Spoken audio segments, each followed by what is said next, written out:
Sono stato in una fabbrica di posate di lusso, o meglio, questo è il centro produttivo della Sambonè Paderno Industrie SpA, un'azienda italiana specializzata nella produzione di posateria e pentolame. Il gruppo fattura più di 100 milioni e ha migliaia di dipendenti. E nel gruppo, oltre a Sambonè, che tra le varie cose produce posate anche per i più grandi brand del lusso, e Paderno, che vende pentolame e utensili da cucina a ristoranti e hotel di fascia alta, ci sono anche altri brand come per esempio Rosenthal, specializzata nelle porcellane di design, tra cui per esempio la collezione intera in collaborazione con Versace. I brand sono tanti altri perché una strategia fondamentale del gruppo è l'M&A, e questo ce lo racconterà anche il CEO del gruppo, Giovanni Coppo, che con la sua holding di famiglia Arcturus Group detiene la proprietà del gruppo. In questo video quindi faremo un giro di tutta la parte produttiva e faremo anche una bella chiacchierata con Giovanni Coppo. Prima di partire però con la produzione mi sono fatto raccontare la storia dell'azienda da Giovanni Coppo. Iniziamo. La storia imprenditoriale della nostra famiglia parte con il nonno che si chiamava Giovanni come me, o meglio io mi chiamo Giovanni come lui, che aveva un'officina artigianale dove si lavorava la lamiera a freddo, sostanzialmente un'officina meccanica artigianale nella Bovisa a Milano. Siamo negli anni 70, verso la fine degli anni 70, a causa delle forti tensioni sul lavoro che c'erano, grandi periodi di scioperi, l'azienda va in crisi e quindi mio nonno, che è una piccola azienda, stiamo parlando di meno di 20 persone, mio nonno richiama mio padre, che aveva studiato economia e commercio e aveva fatto di master interno a General Electric, il quale mio padre richiama mio zio, che invece ingegnere in Venezuela, stava costruendo la metropolitana di Caracas. Tornano in Italia e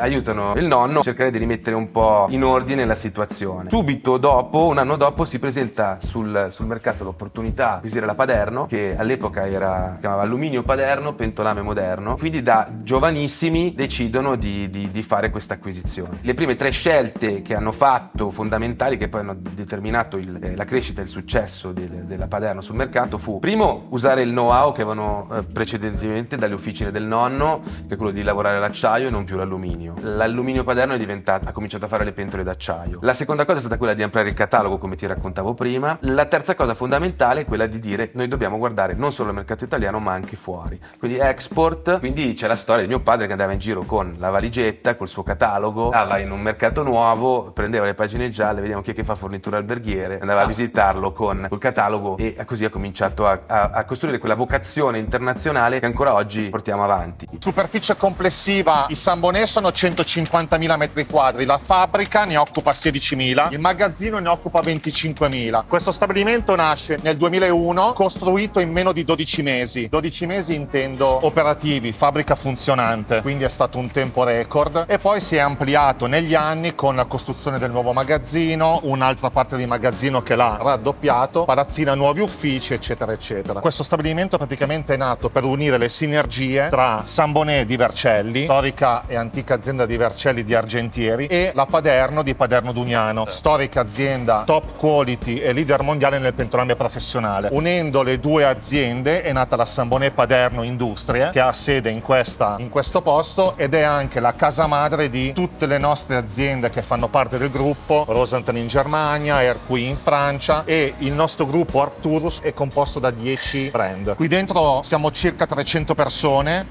equamente divise tra operai e impiegati. In questa sede viene prodotto tutto ciò che coinvolge il metallo: posate, pentole, fino a carrelli per gli hotel di lusso, mentre i brand di porcellana hanno la parte produttiva in Germania e in Francia. E quanti pezzi escono al giorno o all'anno da qua? Noi possiamo preparare 20.000 pezzi per turno di posate e possiamo coniarne in un giorno. Coniare vuol dire avere la posata finita. 30.000 pezzi per turno. A questo punto mi sono chiesto: ma quanto costano tutti questi macchinari giganti e quante persone sono impiegate? Ci sono macchinari che costano centinaia di migliaia di euro, ci sono delle presse che costano ben più di centinaia di migliaia di euro. Le macchine sono tutte made in Italy, vengono portate in azienda viene finito il montaggio della macchina. Bene, iniziamo a vedere la parte produttiva con la parte di posateria. Come vengono prodotte le posate? Qua puoi vedere come nasce da zero una posata. Di là abbiamo la trancia del materiale, quindi il coil di acciaio, il nastro di acciaio viene tagliato creando uno sbozzo. Questo si chiama sbozzo. Immagina che questo sia tutto il profilo della lamiera. Vengono creati tutti gli sbozzi, lo spreco di materiale per noi internamente è pari a 0 in questo caso. Fase 1, sbozzo. Fase 2, lo sbozzo viene laminato, perché tutte le posate che usiamo in casa hanno il manico di un certo tipo di spessore. La coppa è più sottile, questo è più sottile di questo. Dopo aver laminato il pezzo, in questo caso parliamo di una forchetta, viene tranciato il profilo. La posata viene profilata, questa parte di sbozzo viene riciclata. Dopo che ho tranciato il profilo, viene fatta la trancia dei rebbi. Ok. La punta delle forchette si chiama rebbi. Dopo aver tranciato i rebbi, la posata va in cognatura. La cognatura è la deformazione del metallo per schiacciamento. La cognatura dà vita alla posata finita. E questo per ora è solo acciaio. Questo è solo acciaio. La posata grezza viene lucidata e otteniamo la posata finita. La lucidatura viene fatta esternamente, vengono lucidate le coste, la forchetta vengono pulite i rebbi nel centro, poi viene lucidato fronte e retro della posata. Ok. Questo per quello che riguarda una posata in acciaio. L'acciaio può essere argentato, può subire diverse finiture internamente. Possiamo fare una finitura che chiamiamo antique, che viene fatta tramite sabbia, una finitura vintage che viene fatta tramite pezzi di plastica riciclati che vengono messi in un buratto, oppure vengono fatte le finiture PVD o viene argentata. Oltre a fare posate in acciaio, le posate vengono prodotte anche in alpacca, che è una lega metallica che permette di avere un dettaglio maggiore per quello che riguarda posate decorate. Una posata come questa in acciaio sarebbe molto complicato da fare, che non si otterrebbe il livello di definizione che permette di avere questo materiale, che è molto più duttile. L'alpacca deve sempre essere per forza argentata. Questo qui è il prodotto che deve essere pulito e poi argentato. Per quello che riguarda la coltelleria invece, internamente all'azienda produciamo anche i coltelli. Il coltello pregiato, diversamente da quello che si pensa, è il coltello che noi chiamiamo hollow handle, cioè manico vuoto. Questo manico qua è un coltello molto pregiato. Viene prodotto internamente all'azienda, c'è molto di made in Italy. Parte da questo Ok. e si ottiene il profilo della coccia. La coccia del coltello viene rifilata e viene saldata insieme. In questo caso è solo puntata. Poi viene saldato il pezzo a laser, non si vede minimamente il segno di saldatura. Quando viene lucidato, il pezzo è questo. Queste sono le due cocce saldate. A questo punto è tutta una cosa che viene fatta manualmente, quindi è molto artigianale, molto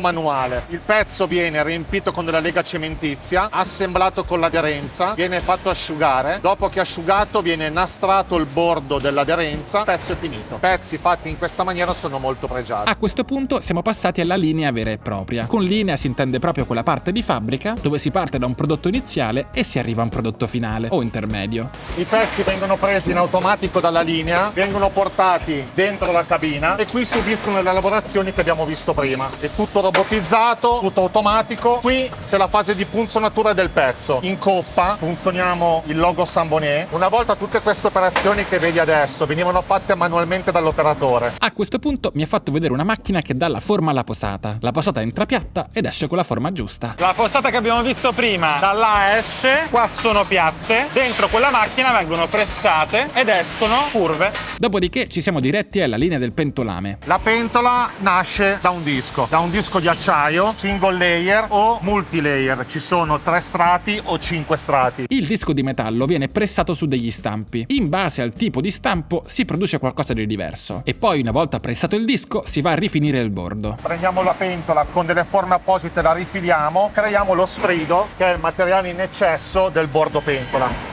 Quindi dopo questa lavorazione la pentola, corpo estetico finale, ha raggiunto la sua dimensione. Mentre qua è morbido, non taglia. Esatto, dopo questa lavorazione viene rifilato il bordo a misura e viene sbavato, quindi il pezzo raggiunge la sua forma e non è più tagliente. Certo, se no altrimenti qua ti tagliereste. Quindi tutti questi sono stampi per pentole diverse Esatto. che vengono caricate sugli stampi in base al tipo di pezzo da produrre. Esatto. In questo caso specifico parliamo di una bastardella, articolo puramente professionale che qualcuno usa anche al dettaglio come oggetto da cucina, ma di queste dimensioni è puramente professionale. Viene stampato su queste linee qui di pentolame e vasellame. A questo punto le padelle e le pentole in produzione, che devono essere in contatto con il fuoco con i fornelli a induzione, dovranno essere unite ai fondi adatti. Andiamo alla saldobrasatura del fondo. In questo caso possiamo vedere corpo pentola, disco di alluminio, disco finale di chiusura. La saldobrasatura cosa fa? Unisce corpo pentola al disco di alluminio al disco finale di chiusura, creando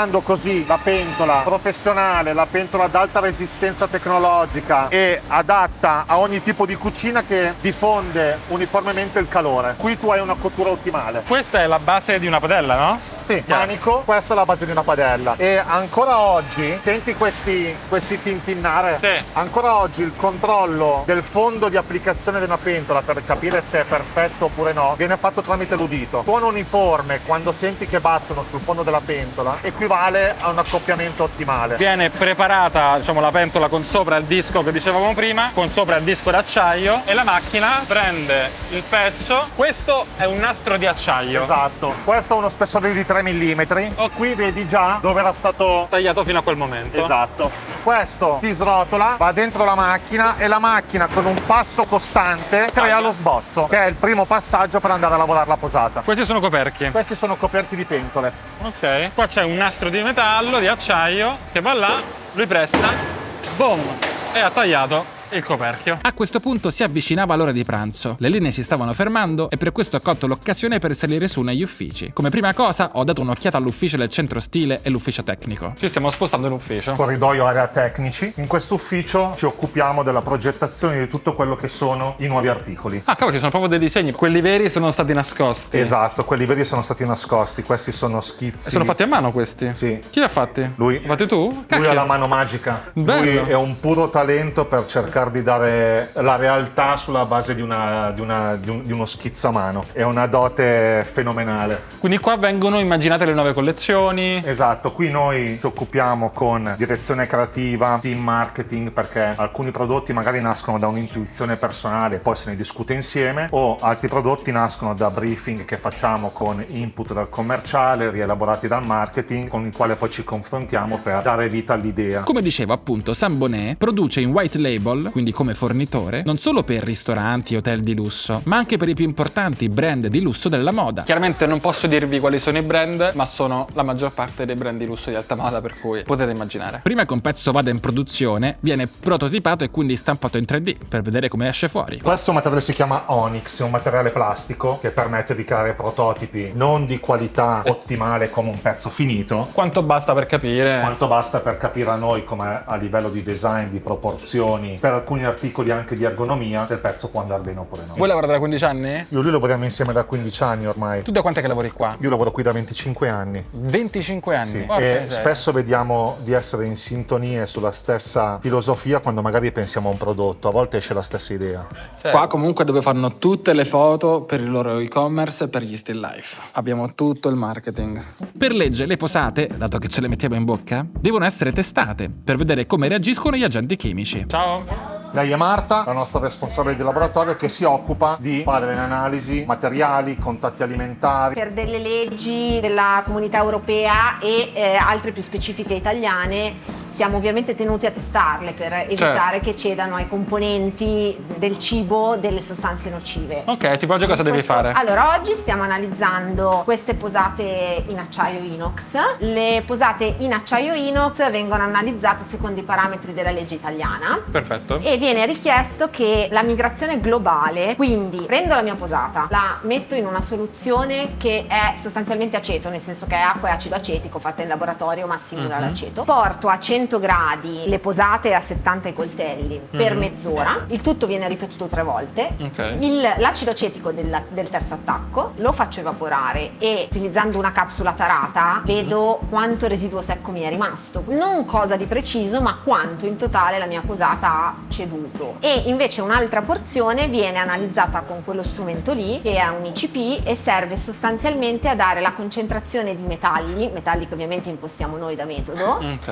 all'interno del liquido. Per l'acciaio inox la legge italiana richiede nickel, cromo e manganese. Dopodiché siamo tornati alla linea di montaggio per vedere tutto quello che deve essere assemblato. Qui montiamo ad esempio supporti per i secchi champagne, sul secondo banco abbiamo il fermaprosciutto, sul terzo banco ci sono dei supporti secchio vino in champagne antique, che è un tipo di finitura di cui ti ho parlato prima. Quelli invece sono corpi degli scaldacaffè. Questi qua. Esatto. Che sono quelli che trovi negli hotel o nelle conferenze. Noi ci teniamo molto a tenere quello che è il valore dell'artigianale, cioè il valore della persona che sa fare un'attività attività, il suo lavoro, unito al progresso tecnologico. Lei qui sta saldando dei manici su delle lattiere. Quella bacchetta che sto utilizzando per saldare è d'argento, il 57%, e viene fusa per saldare il manico. Qui stiamo montando un carrello Omicron, è un carrello abbastanza prestigioso e anche di lungo processo per il montaggio, classico carrello per il settore alberghiero. E marchio Sambonè. Il carrello è molto particolare perché quando chiudi la cloche i vassoi vanno dentro, quando apri la cloche i vassoi vengono fuori. Siamo passati anche per i magazzini verticali, dei giganteschi magazzini da terra fino al soffitto, in cui vengono conservati un sacco di materiali. Questi 2 scatoloni bianchi cosa sono? Sono 2 magazzini verticali, 2 MAV. All'interno sono stoccati tantissimi componenti che servono poi alla fase di montaggio. L'operatore richiama il cassetto, il magazzino porta il cassetto ad altezza operatore, dove ci possono essere più o meno cassette con dentro più o meno componenti. Un raggio laser va ad indicare all'operatore direttamente dove è il componente. Qua mi hanno fatto vedere la macchina che unisce le cocce dei coltelli. Le cocce dei coltelli vengono caricate su una rastrelliera che le tiene in dima e questa è una coccia appena uscita dalla saldatura. Le 2 metà vengono saldate insieme prima di andare in pulitura. E questa parte è automatica nella macchina? Questa parte automatica è robotizzata. Si vede la saldatura, qua non si vede. E a questo punto mi hanno portato al reparto di galvanica. Pensate che l'argentatura meccanica è stata inventata proprio dalla famiglia Sambonè, cioè proprio questa linea nella fabbrica in cui in maniera automatica le posate vengono argentate tramite un processo di galvanizzazione. Qui le posate in acciaio o in alpacca vengono argentate o dorate. Sia le posate ma anche componenti di vasellame. Questo è il nostro bagno galvanico, è uno tra i bagni galvanici più grandi d'Europa ed è automatizzato. Può lavorare 7 giorni su 7 H24. Da questo computer vengono programmati i bagni e programmato il ciclo di argentatura e l'impianto gestisce in automatico carico, lavaggi, prelavaggi, tutte le fasi della galvanica fino allo scarico del telaio che poi viene effettuata manualmente. Questi sono tutti i bagni galvanici. Questi ascensori portano il prodotto sulla vasca corretta e lo immergono per il tempo necessario. Qui vengono argentati in manuale quelli che magari sono i componenti che hanno bisogno di un po' più attenzione, magari dovuta alla forma, o anche magari i componenti di cui abbiamo un numero ridotto di pezzi da fare, E quindi ragion per cui li argentiamo in manuale. E qui doriamo anche. questo è un bagno d'argento. Questo è argento. Ah, cioè qua questo è metallo e argento. Se io butto un mio pezzo di metallo qua dentro viene argentato, quindi? Viene argentato. Ok. Magari l'argento non ti rimane attaccato perché non hai fatto i processi di prelavaggio, lavaggio e pulitura del pezzo, però si argenta. Ok. Dopodiché siamo passati anche dall'area dove avvengono le personalizzazioni. Questa è la macchina che incide i manici. Questi sono manici. Questo è un manico. Questo è un manico. E là dentro viene inciso. Esatto. Qua ci sono anche i pantografi per poter scrivere e inserire loghi sulle posate. Con una punta di diamante andiamo a scavare e incidere la posata facendo il logo che viene richiesto. A quel punto siamo passati al magazzino materiali, dove, come mi diceva, hanno scorte per 6 mesi di produzione. Qua invece è magazzino materiale. Esatto. Principalmente metallo. Esatto. Se dovesse interrompersi oggi l'approvvigionamento dei materiali per un qualsiasi motivo, noi siamo coperti almeno per 6 mesi. Abbiamo anche visto com'è il trattamento PVD delle posate. Cosa vuol dire Physical Vapor Deposition? Prendiamo una posata di acciaio, dentro questa macchina ci sono 3 sorgenti, titanio, zirconio e cromo. Il mix tra questi gas ultra puri dentro la macchina crea colore che viene scelto. Noi facciamo gold, copper, black, to black, champagne, parfait amour, abbiamo diversi tipi di colorazioni. Il giusto mix tra questi gas e le sorgenti crea il colore. Qua dentro c'è il vuoto e le scariche elettriche vanno a depositare i materiali. È entrato acciaio lucido e uscito gold lucido. In base a quello che è Con una combinazione di quei materiali che sono all'interno del... titanio, zirconio e cromo. Qua c'è il controllo qualità invece. Esatto, controllo qualità, confezionamento e il pezzo esce pronto per andare a magazzino. Abbiamo poi visto anche la linea di lavaggio delle pentole e abbiamo anche visto come viene attaccato il manico alle pentole. Quando il corpo della pentola esce è pronto per essere manicato come questi pezzi qua. Manicato vuol dire che ci mettono il manico. Esatto. Queste maniglie qua vengono attaccate al corpo della pentola. In questo caso abbiamo delle bugne, quindi la maniglia viene puntata. Vuol dire che viene accoppiata col corpo pentola e tramite scarica elettrica si salda il corpo della pentola. Delle maniglie che invece hanno il buco vengono rivettate, che magari è quella che vediamo di là dopo. Poi alla fine siamo arrivati al magazzino della spedizione. Magazzino a destra, magazzino a sinistra. I commissionatori prelevano la merce, viene portata al centro del magazzino. Tutta la merce convoglia alla stazione assegnata di spedizione e di imballaggio. Gli operatori imballano tutti i prodotti dentro degli scatoloni che vanno avanti sulla ruliera, peso automatico, prodotto, preimballo, e la merce segue poi di nuovo la rugliera e va nella sezione di uscita, dove poi viene caricato su camion predisposto per il via aerea in base a quello che è. Allora, un ordine su 3 viene evaso il giorno stesso e circa l'80% degli ordini viene evaso il giorno dopo. Terminata la parte di produzione, mi hanno portato allo showroom per vedere un po' di prodotti finiti, a partire dalle collezioni di Rosenthal. Qui invece ci sono, come vedi, Swarovski e Versace, che sono i nostri, diciamo, le aziende che tra l'altro nel nostro settore sono le uniche che hanno il co-branding. Se tu guardi dietro, per esempio, qualsiasi di questi pezzi, Rosenthal per Swarovski. perché Rosenthal qualifica il prodotto, è rarissimo, forse è uno dei pochi casi nel nostro mondo. Di solito vogliono rimanere in white label. Esatto. E quindi, scusami, questo è uno Swarovski? Questo qua? Questo è uno Swarovski. Questa parte di Versace. Il primo caso è del 1992 che esiste questo rapporto con Versace ed è un co-branding, praticamente sono marcati sia Rosenthal che Versace e rappresenta uno dei, forse il maggior successo nell'ambito tavola. Secondo noi Donatella Versace ha i piatti Versace. Dopodiché mi ha fatto vedere anche un po' di collezioni di Samboné e di Paterno. C'è stato un momento in cui l'acciaio non era poi così di moda, cioè il colore dell'acciaio, questo per intenderci, un po' freddo. Allora cosa abbiamo detto? Beh, bisogna cercare di inventarci qualcosa, abbiamo deciso di colorarlo, né più né meno di quello che si faceva già nella rubinetteria, ma nel nostro ambito eravamo tra i primi, ma soprattutto siamo stati tra i primi a prendere la tecnologia e a farlo noi direttamente all'interno, e quindi abbiamo fatto questi oggetti che non solo sono stati colorati col PVD, per cui non so, oro, rame, color champagne, quindi gli abbiamo dato una nuova vita a questo acciaio, però addirittura abbiamo anche unito dei materiali diversi. Questa per esempio è un'azienda italiana che faceva bottoni di lusso, e questo materiale bellissimo, che è una resina più che non è una plastica vera e propria, ha la caratteristica che si poteva tornire, e allora abbiamo detto, senti, anzi perché non proviamo a unire le due cose, ed è venuta fuori questa linea che poi ha avuto una menzione d'onore al Compasso d'Oro ed è stata considerata insomma un nuovo passo, un nuovo modo di affrontare la lavorazione dei prodotti nel nostro settore. C'erano anche delle collezioni apposta per l'alberghiero. Si chiama Radici il complesso di questo progetto, in realtà sono circa 380 referenze di diversi materiali ed è nato dalle nuove esigenze dell'alberghiera di fare dei buffet che possano durante l'arco della giornata cambiare aspetto, cioè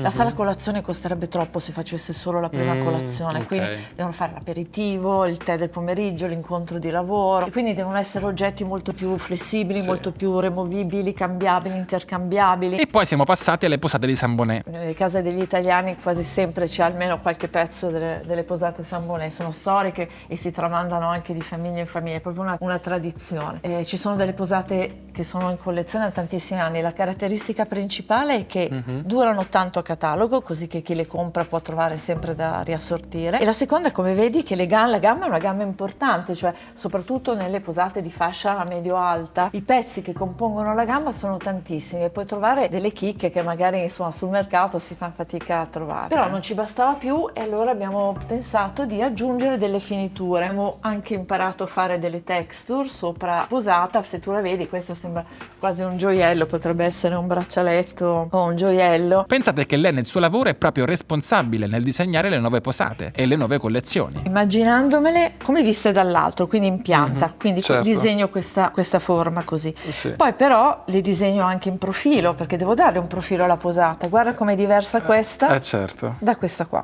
Molto diversa. Esatto. E tu hai disegnato alcune di queste posate? La linea Q, perché è stata la prima che ha vinto dei bellissimi premi anche all'estero. Questa l'hai disegnata tu? Sì. Bella fine qua. Sì, con questa sezione un po', vedi, un po' quadratina così. Dopo aver visto tutta la parte di produzione e anche i prodotti finiti, ho poi finalmente parlato con l'amministratore delegato. E dato che lui è cresciuto in un clima imprenditoriale, perché già suo zio e suo papà lavoravano in un'azienda e la governavano, siamo partiti dagli inizi. È molto bello crescere in un'azienda di famiglia. Io diciamo che respiro il nostro prodotto, il nostro settore da quando sono bambino. Ricordo perché il mio compleanno cade nel momento in cui si faceva una fiera molto importante di settore. Ho imparato tutti i nomi delle fiere. Da bambini andavamo spesso a trovarli in ufficio, i nostri genitori. Ho imparato a usare il mio primo computer in ufficio. Giravamo per il magazzino. Durante il liceo, un'estate, ho anche lavorato come magazziniere. Ho fatto fare un po' di gavetta. Sì, senz'altro. Poi insomma ho sempre avuto a casa il nostro prodotto, sia per la cucina che per la tavola quotidiano. Quando è che tu hai iniziato ad avere contezza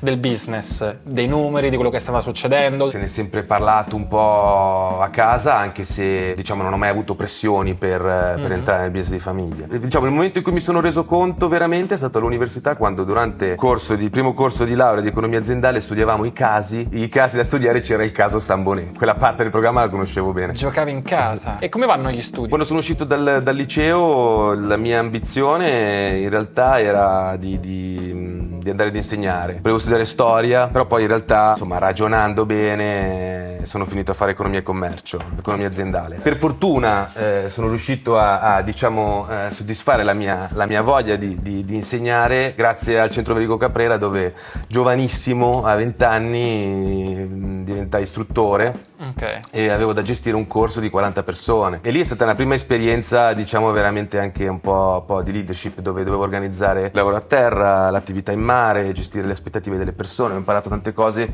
tante soft skills che poi mi sono servite nella vita lavorativa. Quindi ho fatto il corso di economia aziendale all'Università Bocconi, mi sono specializzato in management. Durante l'università ho colto l'occasione per fare scambi e per viaggiare. Sono stato in Sud America, in Cina, siamo nel 2008. Questo con Erasmus?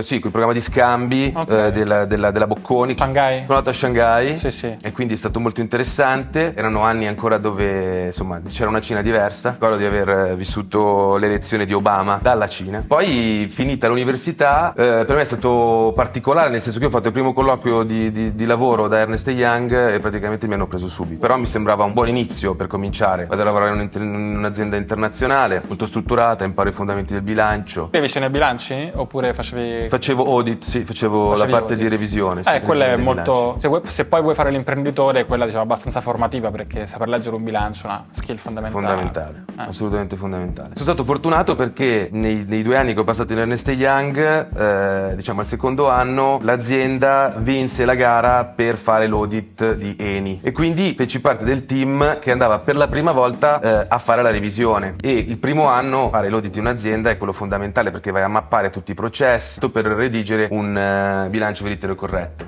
E quindi fu un'esperienza dove lavorai tanto, ma molto formativa. Cavolo, il bilancio di Eni mica male. Facevo ovviamente una società delle controllate di Eni, certo. Però insomma dovevamo fare il pacchetto di consolidamento, certo. Trimestrali, semestrali. Come mai non hai detto vado subito a lavorare in azienda? No, io volevo fare comunque un'esperienza fuori, volevo vedere un po' il mondo, capire come anche realtà diverse dalla nostra venivano organizzate. La proposta che mi fecero fu molto interessante, perché mi dissero: guarda, noi nel 2009 acquisimmo Rosenthal, storica azienda di porcellane tedesca, una delle aziende più prestigiose al mondo, che aveva diverse filiali in giro per il mondo. Una di queste era a Parigi, in Francia. Non c'era una persona che gestisse la filiale. E quanti anni avevi? E avevo 26 anni. Sono partito, sono andato, quindi la cosa mi ha gasato molto come proposta, e quindi sono andato là, altra lingua, per fortuna un po' di francese non masticavo, ma insomma i francesi imparano solo francese, se non gli parli in francese non ti danno assolutamente credito. Per cui noi lavoravamo nella filiale, che era una unità piccola, però comunque contava quasi 30 persone, perché avevamo corner all'interno dei principali department store francesi. Lavoravamo con Galerie Lafayette, con Printemps, col Bon Marché, che le dimensioni, le superfici che i department store davano all'arte della tavola si stavano riducendo, perché questo rispecchiava un minore interesse da parte dei consumatori. Ma e come mai negli anni 10 i consumatori avevano meno interesse nell'arte della tavola? Perché è cambiato tutto. Prima si faceva la lista nozze, si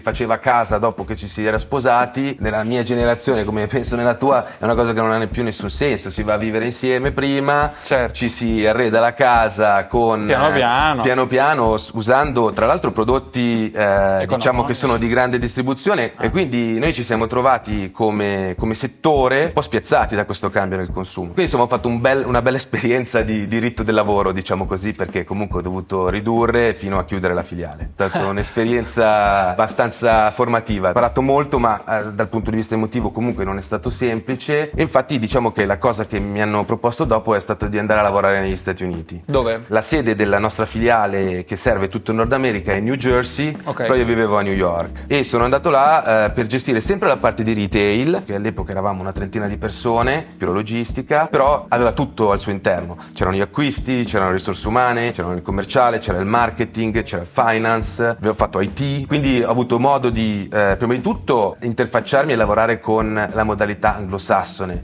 che è stato estremamente stimolante e estremamente diverso rispetto a quello che era la modalità europea o francese. La cosa che poi mi ha arricchito molto è stato di poter cominciare a interfacciarmi anche con tutta quella parte del business del nostro settore che è relativa al mondo alberghiero, quello che chiamiamo Horeca, Hotel, Restaurant and Catering, che era la parte principale del nostro business in America. Abbiamo uno showroom a New York, Madison Square, in centro di Manhattan, in un building che era all'epoca il tabletop building, e poi piano piano anche quello è stato un po', diciamo, smembrato, e sono arrivati i ristoranti, hanno cominciato a fare gli uffici, quindi a dimostrazione del fatto di un settore che comunque nella parte del dettaglio soprattutto soffriva. E quindi lì ho cominciato a conoscere chef, ristoratori e capire un po' quali erano le logiche che stavano dietro canale Horeca, che è estremamente importante per noi. 30% Italia e 70% export. 70% export. Sì. Horeca invece vendita... Facciamo 55-60% Horeca, 45-40% retail. Avevamo questo prodotto che è una mandolina, un tagliaverdure, gli spaghetti, in particolare dalle zucchine. Sostanzialmente tu giri la zucchina dentro questa mandolina e vengono fuori degli spaghetti. E uscì un articolo su una rivista indipendente di cucina salutista, diciamo, che parlava di gli spaghetti di zucchine, parlava di questo prodotto. Noi l'avevamo su Amazon e da quel momento lì le vendite sono esplose. Pedivamo un container alla settimana. Abbiamo adottato la strategia tipica nostra abbiamo un prodotto che funziona, allarghiamo la gamma, lavoriamo col buyer per stabilire un rapporto. Bene, peccato che in Amazon ci siamo accorti che il buyer in fondo non è una persona ma un algoritmo. Non era necessario in realtà allargare la gamma, ma la cosa più importante per continuare quel trend era di restare il best seller della categoria che si era creata, e per fare quello noi avremmo dovuto investire in advertisement tutto l'extra margine che avevamo ad essere stati i primi ad aprire quel segmento, e quindi diciamo ci siamo fatti un po' sorprendere da altri player che hanno copiato il prodotto, lo vendevano un po' sotto il nostro prezzo e investevano tantissimo in advertisement, e quindi ci hanno preso la buy box, la best seller position, e quindi ho ancora diverse decine di container di Spiralizer qui. Oggi quanto vendete sui canali online e quanto... Ma diciamo che stiamo raggiungendo il 10% del fatturato tramite il canale online, ma vogliamo crescere. Infatti una delle cose che ho fatto quando poi sono rientrato in Italia è aprire proprio una divisione digital, un'agenzia digital interna. 2017 sono rientrato. Sono rientrato come direttore commerciale marketing. Perfetto. Fast forward, ormai da poco hai compiuto il tuo primo compleanno da amministratore delegato. Raccontami questo passaggio. Allora, diventare amministratore delegato all'inizio mi spaventava un po', perché comunque diciamo la figura degli imprenditori di mio padre e di mio zio è una figura che ancora oggi è molto presente in azienda, quindi insomma mi chiedevo ce la farò, non ce la farò, come riuscirò a gestirmi. In realtà poi quello che è accaduto è che appena sono stato buttato in mezzo al mare, diciamo, ho cominciato a nuotare. Insomma, io conosco personalmente quasi tutte le persone in azienda, quindi avevo insomma comunque già fatto 5 anni nella sede, negli headquarters di Sambone Paderno, e avevo già instaurato un rapporto e stabilito il mio stile di leadership, se vuoi. E qual è stata questa strategia? Ma secondo me il cambiamento più grosso che ho portato è stato di cercare di mettere ancora più al centro il cliente. Noi siamo un'azienda che storicamente ha nel prodotto e nell'efficienza e nell'attenzione ai costi il suo DNA vero. Quello che ho cercato di fare è dire: ragazzi, però dobbiamo renderci conto che il mercato si sta affollando sempre di più e attraverso il servizio noi possiamo distinguerci rispetto alla concorrenza. E quindi la prima cosa che ho fatto è ho girato tutti gli uffici e ho portato tutta la parte di supply chain, dalla produzione agli acquisti, a sedersi di fronte agli uffici commerciali, in maniera che si potessero parlare di più, potessero scambiare maggiori informazioni, al fine appunto di reagire il più velocemente possibile a tutte le cose che vedevamo accadere sul mercato, che deve essere una risposta a un concorrente piuttosto che un trend nuovo che abbiamo intercettato e per il quale è necessario sviluppare un nuovo prodotto. Noi abbiamo più di 20.000 prodotti a stock qui in Sambone Paderno ed è uno dei nostri punti di forza. Ogni tanto qualcosa viene a mancare, è inevitabile, no? L'anno scorso ci siamo accorti, come avevamo ricevuto diverse commesse di clienti stranieri, come avevamo lasciato indietro la produzione del nostro prodotto core della Paderno, che è la pentola della 1000, che